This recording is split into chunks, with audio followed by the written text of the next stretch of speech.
വികസനത്തിന്റെയും സാമൂഹ്യ പുരോഗതിയുടെയും തുടരെയുള്ള 9 വർഷങ്ങളാണ് നാം പിന്നിട്ടിരിക്കുന്നത്. സമഗ്രവും സർവതലസ്പർശിയുമായ വികസനത്തിന്റെയും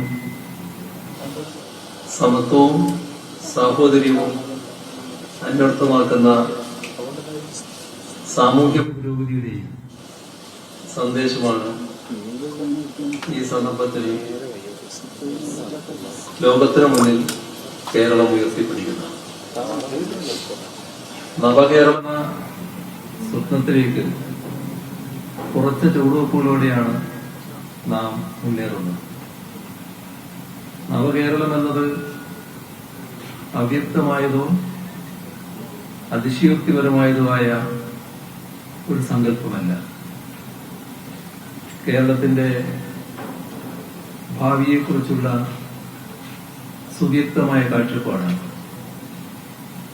സാമ്പത്തിക വികസനവും സാമൂഹ്യ പുരോഗതിയും ഒരുപോലെ മുന്നോട്ട് കൊണ്ടുപോകുന്ന സമത്വവും നീതിയും മാനവികതയും കൊല്ലുന്ന ഇടമാണ് നവകേരളം. അതിലേക്ക് കേരളത്തെ നയിക്കുന്ന നയമാണ് LDF സർക്കാർ നടപ്പാക്കുന്നത്.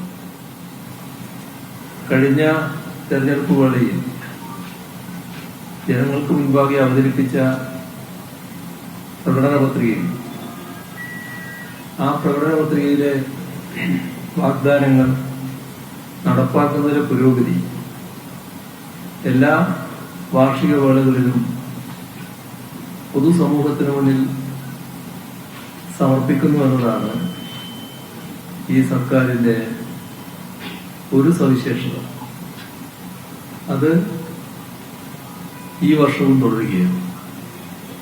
വെള്ളിയാഴ്ച തിരുവനന്തപുരത്ത് നടക്കുന്ന വാർഷികാഘോഷ സമാപന റാലിയുണ്ട്. ആ റാലിയിൽ ഈ വർഷത്തെ പ്രോഗ്രസ് റിപ്പോർട്ട് പ്രകാശനം ചെയ്യും.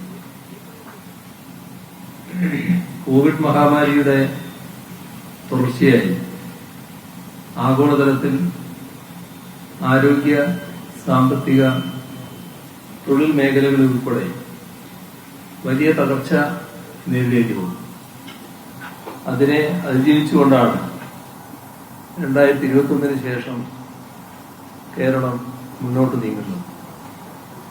ഇതിനു പുറമെയാണ് സാമ്പത്തിക രംഗത്ത് കേന്ദ്ര സർക്കാർ ഏർപ്പെടുത്തിയ നിയന്ത്രണങ്ങൾ സൃഷ്ടിക്കുന്ന ബുദ്ധിമുട്ടുകൾ. അർഹമായ പലതും തടഞ്ഞുവെച്ച് സർക്കാർ ഏർപ്പെടുത്തിയ നിയന്ത്രണങ്ങൾ ഇരിക്കുകയാണ് കേന്ദ്രം ചെയ്യുന്നത്.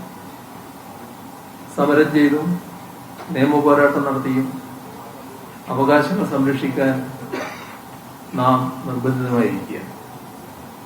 സമാനതകളില്ലാത്ത പ്രകൃതി ദുരന്തങ്ങളെ അതിജീവിച്ച ഇച്ഛാശക്തിയുടെ സമൂഹമാണ് നമ്മൾ.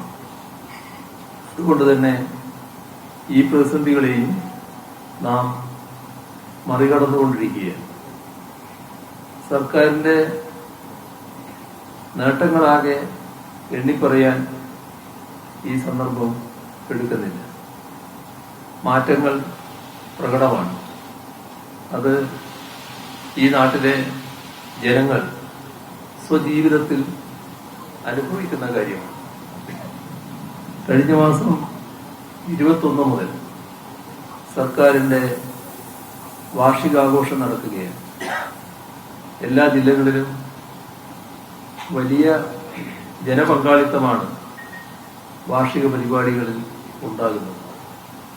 ജില്ലാതല പ്രഭാത യോഗങ്ങളും സർക്കാരിന്റെ മുൻഗണനാ പദ്ധതികളുടെ അവലോകനവുമൊക്കെ ഇതോടൊപ്പം നടക്കുന്നുണ്ട്.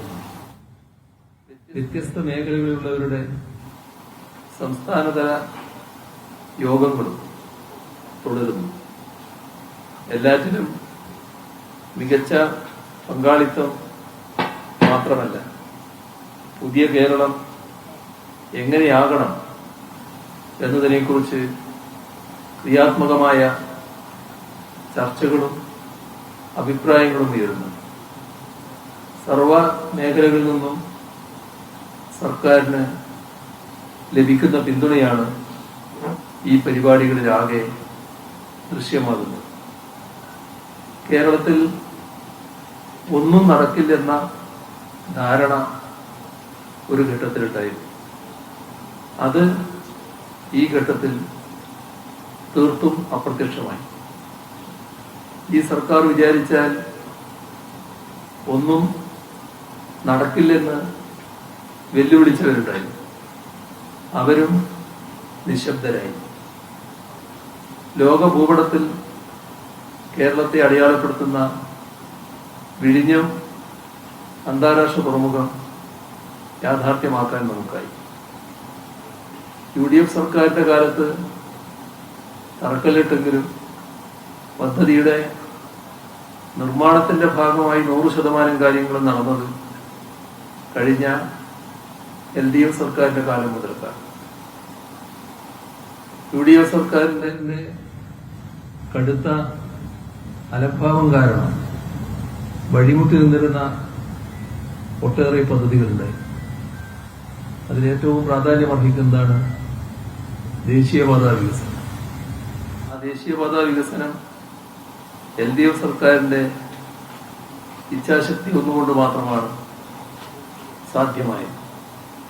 സമയബന്ധിതമായി സ്ഥലം ഏറ്റെടുത്ത് നൽകാത്തതിനാൽ കേരളത്തിൽ ദേശീയപാത വികസനം നടക്കില്ല എന്ന ധാരണയോടെ ദേശീയപാത അതോറിറ്റി തന്നെ കേരളത്തിൽ ഓഫീസ് അടച്ച് സ്ഥലം വിടുന്ന നിലയായിരുന്നു ഉണ്ടായിരുന്നു.